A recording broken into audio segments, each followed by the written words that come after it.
નમસ્કાર, આપ જોઈ રહ્યા છો ન્યૂઝ રૂમ ને આપની સાથે હું છું પ્રદીપ।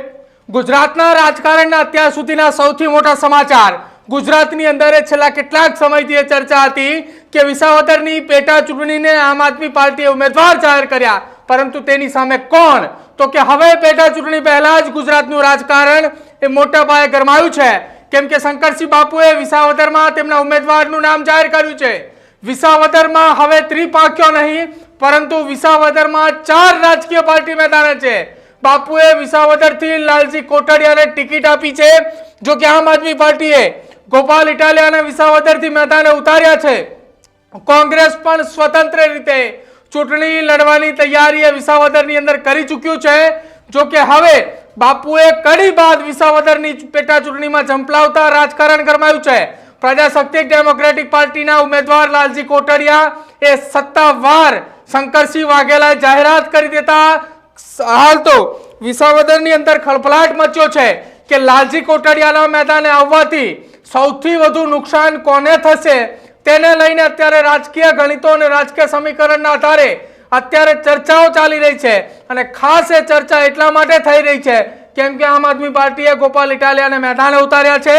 ગોપાલ ઇટાલિયા સહિત આમ આદમી પાર્ટીના નેતાઓની અંદર પણ અત્યારે ચર્ચાનો વિષય છે કે શંકરસિંહ બાપુએ જે વ્યક્તિને મેદાને ઉતાર્યા છે એ વ્યક્તિ ચૂંટણી લડવા આવે છે, ચૂંટણી લડી રહ્યા છે, તો સૌથી વધુ નુકસાન એ કોને જશે? સૌથી વધુ નુકસાન શું આમ આદમી પાર્ટીને જશે, કોંગ્રેસને કે ભાજપને? કેમ કે શંકરસિંહ બાપુના ઉમેદવાર લાલજી કોટડિયાની જાહેરાત થતાની સાથે બાપુએ પણ અનેક એવી વાત એ લાલજી કોટડિયાને લઈને કરી હતી, કેમ કે એપીએમસીની અંદર પણ ભૂતકાળની અંદર અનેક હોદ્દા ઉપર રહી ચૂક્યા છે। જો કે હવે એ તેમનું નામ જાહેર થતા વિસાવદરના રાજકારણની અંદર અત્યારે માહોલ ગરમાઈ ચૂક્યો છે। જ્યારે આ નામની જાહેરાત થઈ ત્યારે શંકરસિંહ બાપુએ શું કંઈ કહ્યું એ સાંભળો।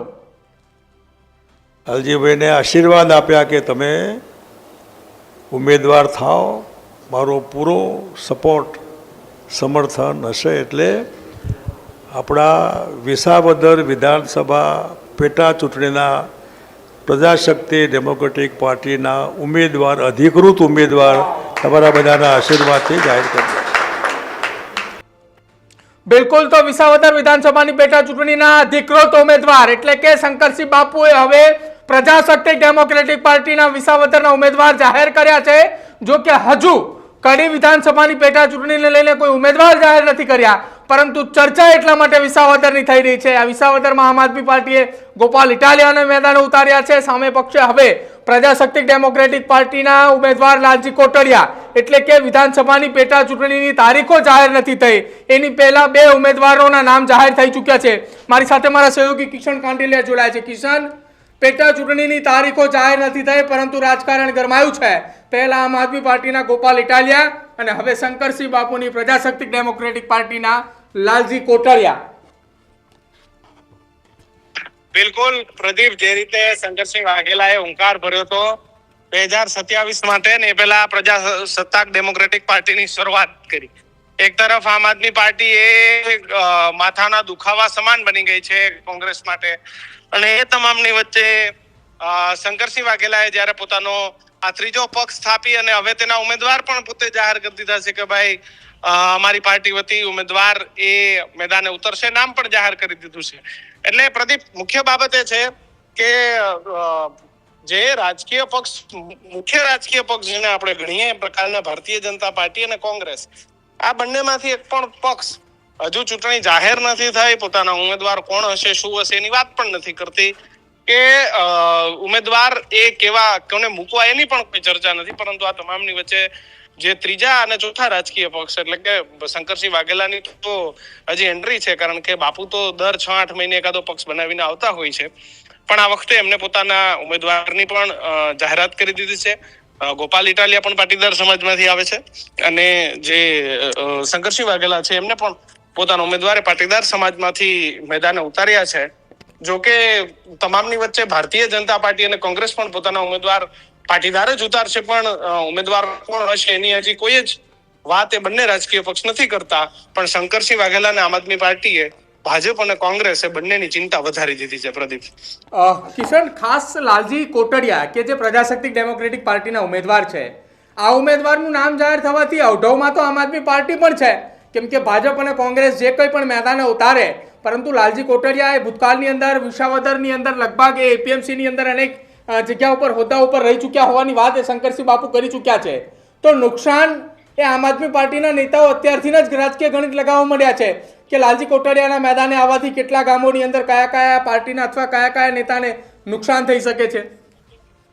જો પ્રદીપ, લાલજી કોટડિયા એ નુકસાન કરશે, કોને કરશે, કેટલું કરશે, કેટલા પ્રમાણમાં કરશે, આની કોઈ જ વાત એ જ્યાં સુધી ચૂંટણી જાહેર ન થાય, મત માટેની અપીલો, પ્રવાસ, નેતાઓના પ્રવાસ, આ બધું જ શરૂ ના થાય ત્યાં સુધી કેવું અઘરું છે.